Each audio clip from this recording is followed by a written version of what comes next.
నమస్తే, welcome to our channel. నేను సిరి. జగన్మోహన్ రెడ్డి గారి హయాంలో అయితే చాలా కంపెనీస్కి కావచ్చు, వ్యక్తులకే కావచ్చు, అంటే అది డబ్బు రూపంలోనే కావచ్చు, భూ రూపంలోనే కావచ్చు, అనేకమైతే దారదత్తం చేశారు ఆయనకి నచ్చిన వ్యక్తులకి, ఇంకా తన పక్కన ఉన్న వాళ్ళకి. అయితే ఇప్పుడు మరి ఆ కంపెనీస్ మీద ఏదైతే మరి భూములు ఏవైతే ఇచ్చారో ఆ కంపెనీస్ మీద చర్యలు తీసుకునే అవకాశం ఉందా లేదా అనేది మనకి వివరించడానికి మనతో పాటు ఉన్నారు Janasena official spokes person Srinivas గారు. నమస్కారం సార్. నమస్తే. సార్, ఇప్పుడు చూస్తుంటే మనం గత 5 సంవత్సరాలు చూసాం. అసలు ఆంధ్రాలో భూ దోపిడీ అనొచ్చు, భూ కబ్జాలే అనొచ్చు, అవి ఏవైనా చాలా చాలా మనం చూసాం. కంపెనీస్కి కూడా భూములు ఇట్లా దారదత్తంగా, అది కూడా ప్రభుత్వ స్థలాలు కూడా కేటాయించినవి చూసాం చాలా తక్కువ రేట్లో.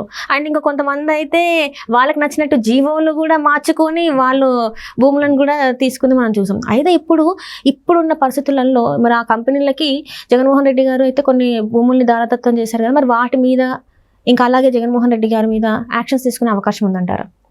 ముందుగా అమ్మా, గత 5 సంవత్సరాల్లో ఏమైందంటే జగన్మోహన్ రెడ్డి గారు ఆయన వ్యవహరించిన తీరు, రాష్ట్రం అంటే ఆయనకు సొంత ఎస్టేట్, తన పార్టీ అంటే ఒక ప్రైవేట్ లిమిటెడ్ కంపెనీ. అదే తీరున ఈ రాష్ట్రంలో నాకు ఎదురు లేదు, నేనే ఒక శాశ్వత ముఖ్యమంత్రిని, ఈ రాష్ట్రంలో ఉన్న ప్రజలందరూ నాకు బానిసలు, ఈ రాష్ట్రంలో ఉన్నటువంటి భూములన్నీ నా సొంత భూములు అనేటువంటి భావనలోనే చేశాడు.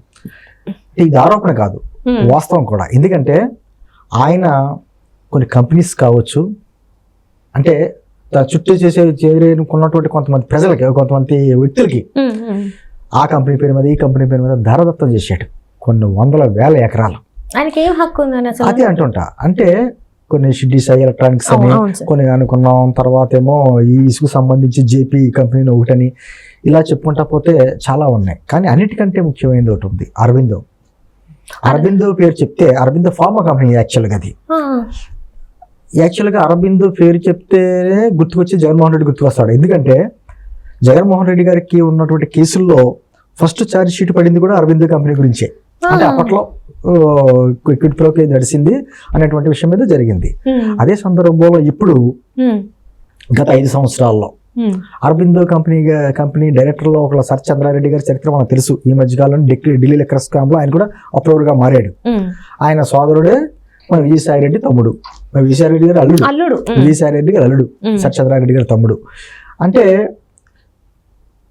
మాట్లాడితే అరబిందో కంపెనీకి ఎటువంటి భూములు దారదత్తం చేశారంటే, ముఖ్యంగా ఉత్తరాంధ్రలో వీళ్ళు వైజాగ్ మీద ప్రేమ చూపించారు కదా, దాని వెనకాల అనేక కథనాలు ఉన్నాయి.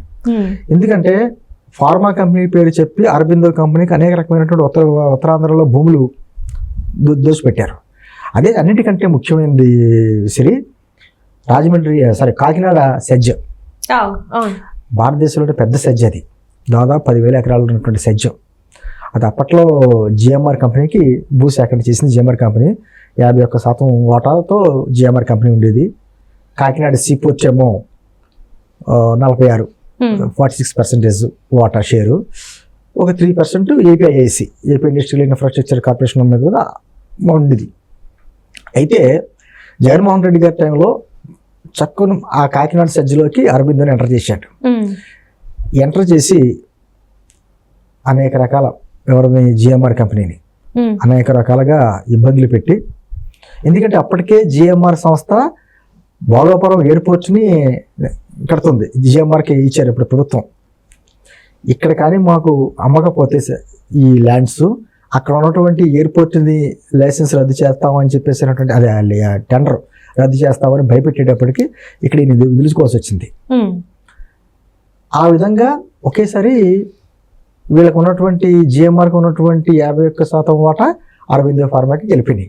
అసలు ఎవరికి అర్థం లేదు ఏంటిది ఇంత సడన్గా చేంజెస్ వచ్చినాయి అని. ఆ చేంజెస్ జరగడానికి ఒక 2-3 నెలల ముందు జగన్ గారి ప్రభుత్వం ఒక నిర్ణయం తీసుకుంది. ఏం తీసుకుందంటే, కాకినాడ సెజ్లో బల్క్ డ్రగ్ పార్క్ అని ఒక మెగా డ్రగ్ పార్క్ ఒకటి ఏర్పాటు చేయడానికి కేంద్రం నుంచి పర్మిషన్ తీసుకొచ్చారు. దానివల్ల ఏమవుతుందంటే సెంట్రల్ నుంచి బల్క్ డ్రగ్ పార్క్ కి అనేక రాయితీలు వస్తాయి, దాదాపు 70% రాయితీలు వస్తాయి. అదే సందర్భంలో అక్కడ పెట్టే కంపెనీ మ్యాక్సిమం 1000 కోట్ల వరకు రాయితీలు వస్తాయి. అంటే ముందుగా ప్లాన్ చేసుకుని అది చేసేది, అంటే ప్లాన్ మాట ఇదంతా చేసి అరబిందో కంపెనీ, అసలు అరబిందో కంపెనీకి దీంట్లో ఎక్స్పీరియన్స్ లేదు, ఆ విధంగా లాక్కొచ్చారు.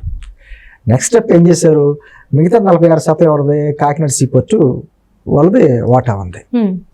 వాళ్ళు కాకినాడ దగ్గరలో 6 కిలోమీటర్ల దూరంలో ఒక డీప్ వాటర్ పోర్ట్ కూడా ఒకటి కడుతున్నారు. అది ఎవరిది, రావు గారని, వైవి రావు గారని, ఆయన దాని చైర్మన్. ఇంకా వాళ్ళని బెదిరించడం మొదలుపెట్టారు. బెదిరించడం మొదలుపెట్టి మీ దీంట్లో అక్రమాలు ఉన్నాయి, అన్యాయాలు ఉన్నాయి, అది జరుగుతున్నాయి, ఈ పోర్టులో అది జరుగుతుంది బెదిరించి, లేకపోతే కేసులు పెడతామని మిథున్ రెడ్డితో రాయబారం చేయించి మొత్తానికి ఆయనకున్న వాటా 46% వాటా కూడా అరవిందో కనిపెట్టారు. అంటే దాదాపు 100% వాటా అరవిందోకి వెళ్ళిపోయింది. అసలు ఒక సీ పోర్టును డీప్ వాటర్ పోర్టు 2 పోర్టులు ఎవరు, ఒక సంస్థకి ఎవరు, కానీ ఈ సంస్థకు వచ్చేసినాయి. అంటే ఇదంతా కూడా ఎలా జరుగుతుందంటే అరబిందోకి ఏ విధంగా భూదోపిడీ చేశారు అంటే దీన్ని బట్టి అర్థం చేసుకోవచ్చు. ఎందుకు ప్రత్యేకించి అరబిందో ఫార్మాకి? అరబిందో అంటే nothing but Jaganmohan Reddy benami company. Benami అంటారా? అంటే ఇది అరబిందో అనేది ఫస్ట్ నుంచి ఉంది కదా, ఫార్మా కంపెనీ. అది అసలు వీళ్ళ బంధుత్వాలు ఉన్నాయి. గతంలో రాజశేఖర రెడ్డి గారు హయాంలో ఉన్నప్పుడే వాళ్ళకి కిడ్ప్రోకో ద్వారా కొంత భూములు అంటగట్టారని చెప్పేసి కేసులు ఉన్నాయి. దాంట్లో అదే చెప్తున్నాను కదమ్మా, జగన్మోహన్ రెడ్డి గారు ఫస్ట్ చేసినటువంటి ఛార్జ్ షీట్ ఆయన మీద ఇదే కేసు అంటుంది. అప్పటి నుంచి ఉన్న వీళ్ళ భాగస్వామ్యాలు అంటే దోపిడీకి, ప్రజల సంస్థలని, ప్రజల ఆస్తుల్ని, ప్రజాధనాన్ని దోచుకోవడానికి అనేక వాటాదారులు అనేక రకరకాల పేర్లతో ఉంటాయి. దాంట్లో ఆరితేరిన వాడు జగన్మోహన్ రెడ్డి. అంటే అరబిందోకి ప్రత్యేకించి ఈ విధంగా ఎంత విధంగా కట్టుబెట్టారు అనేది మనం చెప్పుకుంటున్నాం ఇప్పుడు. అంటే అన్ని వేల ఎకరాలు ఆ విధంగా అదే అయిపోయింది.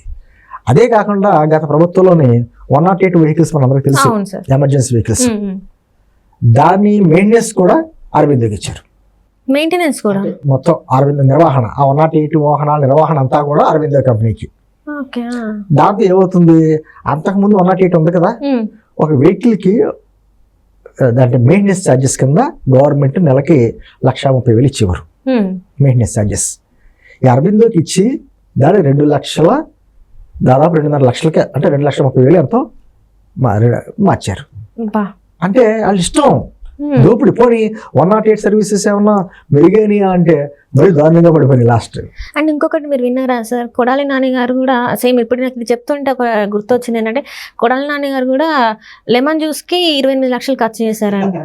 లెమన్ ప్రజల రక్తాన్ని మామూలుగా ఏమన్నా స్ట్రా పెట్టి తాగుతారు, వీళ్ళైతే గొట్టాలు పెట్టి తాగేసారు. అసలు అది మరీ ఎన్ని ఒకటి ఇప్పుడు వస్తున్నాయి. ఎందుకంటే జగన్మోహన్ రెడ్డి గారు మాట్లాడితే ఏదో ఇంత సేవ చేశాను, ఇంత డబ్బులు పంచిపెట్టాను, నేను ఇన్ని రకాలుగా చేసిన, ప్రజలు ఎందుకు తీర్పు ఇచ్చారని విలువలు విశ్వసనీయత గురించి మాట్లాడతారు కదా. ఇవన్నీ బయటకు వస్తుంటే ప్రజలు కూడా ఆశ్చర్యపోతున్నారు. ఇలా కాకినాడ చుట్టుపక్కల ఇన్ని చెప్పాడమ్మా. ఆ కాకినాడ జిల్లాలో అక్కడ తొండంగి ప్రాంతంలో ఫార్మా కంపెనీ ఏదో పెడుతుంటే దిగులు అనుకుంటా. అప్పుడు ఏంటి, పచ్చని పంటలు పండేటువంటి ప్రాంతంలో ఫార్మా కంపెనీ ఏంటి, నేను వచ్చిన వెంటనే బంగాళాఖాతంలో కలిపేస్తాడు. ఈ కలిపేటి తను వచ్చిన తర్వాత దాని మీద ఎంతో ఉద్యమాలు కూడా జరిగినాయి. అంటే రాష్ట్రాన్ని బంగాళాఖాతంలో కలిపారు సార్. అది అంటే ఆ విధంగా ఇది ఒక ఉదాహరణగా చెప్తున్నా. ఇంకా ఇసుక విషయంలో ఏ విధంగా సొంత సంస్థకి పెట్టాడో, లేకపోతే షిడ్డీ ఎలక్ట్రానిక్స్ ఏ విధంగా చేసి పెట్టాడో, ఇవన్నీ కూడా ఏంటంటే ఒక రకంగా గత 5 సంవత్సరాలు కూడా రాష్ట్రాన్ని ఎలా తినేలా తినేసేటు. ఈ రోజున ఒక్కొక్కటి వస్తున్నాయి. ఖచ్చితంగా అన్నిటి విషయాల మీద విచారణ ఉంటుంది. కుటుంబ ప్రభుత్వం ఎవరిదో అన్ని కూడా రాజ్యాంగబద్ధంగా, చట్టబద్ధంగా ఎవరి మీద చర్యలు తీసుకుని అన్నిటి మీద విచారణ చేసి తగు చర్యలు మాత్రం ఖచ్చితంగా తీసుకుంటాం. Right sir, right. Thank you so much.